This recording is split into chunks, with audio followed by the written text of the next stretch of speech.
Halo semua, kami dari kelompok 5 akan menjelaskan tentang pernyataan standar akuntansi keuangan nomor 48 tentang penurunan nilai aset.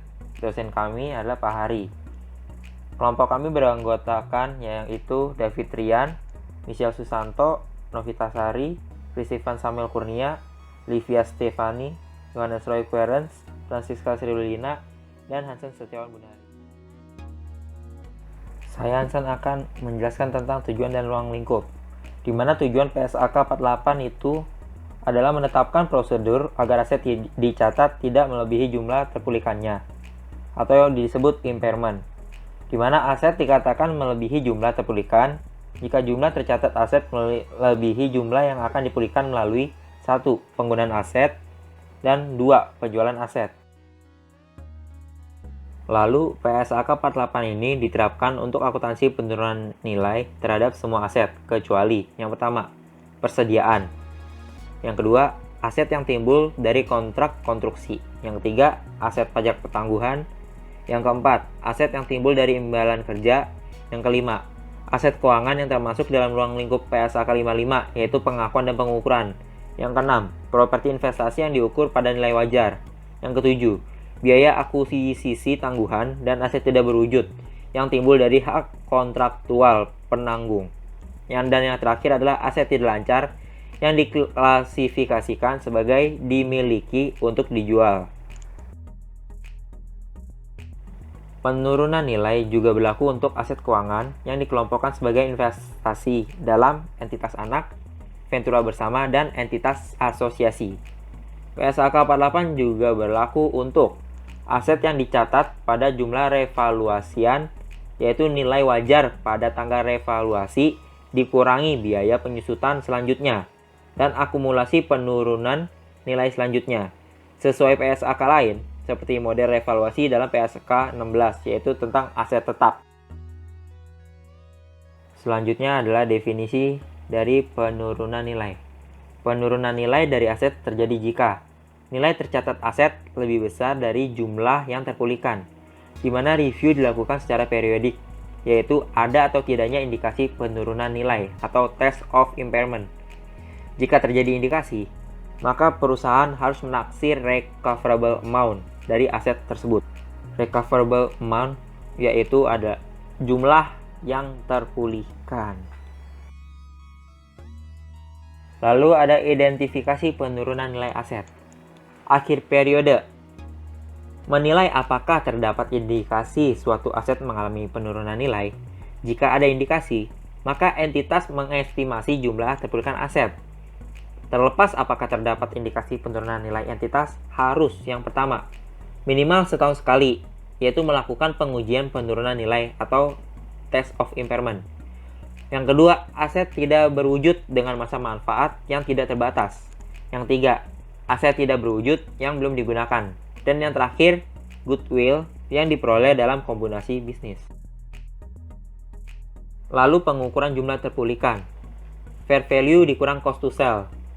Bukti terbaiknya adalah harga dalam suatu perjanjian penjualan yang mengikat yang dibuat dalam suatu transaksi antara pihak-pihak yang independen disesuaikan dengan biaya tambahan yang dapat dikaitkan secara langsung dengan pelepasan aset. Yang kedua, apabila tidak terdapat perjanjian penjualan yang mengikat, namun aset diperdagangkan di pasar aktif, berdasarkan harga pasar, aset dikurangi biaya pelepasan aset tersebut. Lalu yang ketiga, apabila tidak terdapat perjanjian penjualan yang mengikat dan tidak ada pasar aktif untuk aset, maka berdasarkan pada informasi terbaik yang ada, untuk menggambarkan jumlah yang dapat diperoleh entitas pada akhir periode pelaporan dari pelepasan aset pada nilai wajar dikurangi biaya pelepasan. Lalu value in use, yaitu nilai sekarang dari taksiran arus kas yang diharapkan akan diterima atau unit penghasil kas, di mana hal-hal yang dipertimbangkan dalam penghitungan nilai pakai aset yang pertama adalah estimasi arus kas masa depan yang diharapkan entitas akan diperoleh dari aset, ekspektasi mengenai kemungkinan variasi dari jumlah atau waktu arus kas masa depan tersebut. 3. Nilai waktu uang diwakili oleh suku bunga pasar bebas risiko yang berlaku. 4. harga untuk menanggung ketidakpastian yang melekat pada aset. 5. Faktor-faktor lain seperti likuiditas yang akan dipertimbangkan oleh pelaku pasar dalam menilai arus kas masa depan yang diharapkan entitas akan diperoleh dari aset tersebut. Selanjutnya akan dijelaskan oleh David Rian.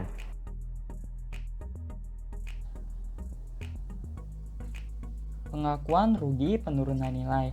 Nilai yang terpulihkan aset lebih kecil daripada nilai yang tercatatnya, maka nilai tercatat aset diturunkan menjadi sebesar nilai yang dapat dipulihkan. Penurunan tersebut kita sebut juga sebagai rugi penurunan nilai. Rugi penurunan nilai segera diakui dalam laporan laba rugi, dikecualikan apabila aset disajikan dalam jumlah direvaluasi sesuai dengan standar lain. Setiap rugi penurunan nilai aset tetap revaluation PSAK 16 diperlakukan sebagai penurunan revaluasi. Berikutnya adalah penurunan nilai pada unit penghasil kas. Nah, jumlah terpulihkan dari aset individual tidak dapat ditentukan. Apabila, seperti yang ada di PPT, dalam kasus ini, nilai pakai dan jumlah terpulihkan dapat ditentukan hanya untuk unit penghasil kas. Unit penghasil kas aset adalah kelompok terkecil dari aset yang termasuk aset tersebut dan menghasilkan arus kas masuk yang independen dari arus kas masuk atau kelompok aset lainnya. Jumlah terpulihkan dari UPK adalah jumlah yang lebih tinggi antara nilai wajar unit penghasil kas dikurangi dengan biaya pelepasan. Terus, bagaimanakah kita melihat jumlah tercatat dari UPK? Yang pertama adalah mencangkup hanya jumlah yang tercatat dari aset yang dapat didistribusikan secara langsung atau dapat dialokasikan dengan layak dan konsisten ke UPK dan menghasilkan arus kas masuk. Berikutnya, tidak mencangkup jumlah tercatat dari setiap liabilitas yang diakui, kecuali jumlah terpulihkan dari unit penghasil kas tidak dapat ditentukan tanpa mempertimbangkan liabilitas tersebut. Berikutnya adalah pemulihan rugi penurunan nilai. Dalam menilai apakah terdapat indikasi rugi penurunan nilai yang terjadi pada periode sebelumnya, kita dapat menurunkan entitas atau mempertimbangkan dan meminimalkan dengan indikasi informasi seperti informasi yang bersumber dari luar maupun dari dalam. Nah, rugi penurunan nilai yang telah diakui dalam periode sebelumnya untuk aset selain goodwill harus dibalik jika dan hanya jika terjadi perubahan estimasi yang digunakan. Jika kasusnya seperti ini, jumlah tercatat aset ada pengecualian maka dinaikkan kembali ke jumlah yang terpulihkannya. Kenaikan ini merupakan suatu pembalikan bagi rugi penurunan nilai.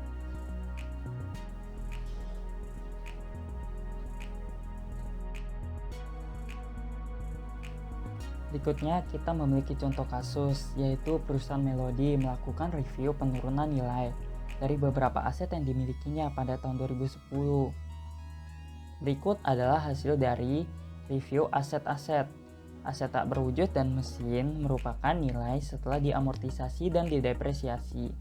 Nah, tentukan berapa rugi penurunan nilai dan bagaimanakah jurnalnya. Berikut adalah solusi dari contoh kasus di atas. Yang pertama, kita akan menentukan mana yang lebih besar antara fair value cost to sell dengan value in use. Nilai yang terbesar adalah nilai recoverable amount kita. Nah, setelah itu kita selisihkan dengan carrying amount dari nilai aset yang kita miliki. Maka kita akan mendapatkan impairment loss. Nah, setelah kita mengetahui jumlah impairment loss yang terjadi, kita baru buat jurnal seperti berikut, yaitu di debit kita mencatat surplus revaluasi seperti yang ada di soal sebelumnya sebesar 50 juta. Lalu rugi penurunan nilai kita kurangkan saja nilai impairment loss dengan nilai surplus revaluasi. Lalu pada kreditnya tanah. Berikutnya adalah kita membuat jurnal untuk mengakui kerugian penurunan nilai mesin, di mana debitnya adalah kerugian penurunan nilai pada kreditnya mesin. Sekian presentasi dan informasi yang dapat kami berikan mengenai PSAK 48. Semoga informasi yang kami berikan kepada kalian semua dapat berguna dan bermanfaat untuk kalian semua. Terima kasih.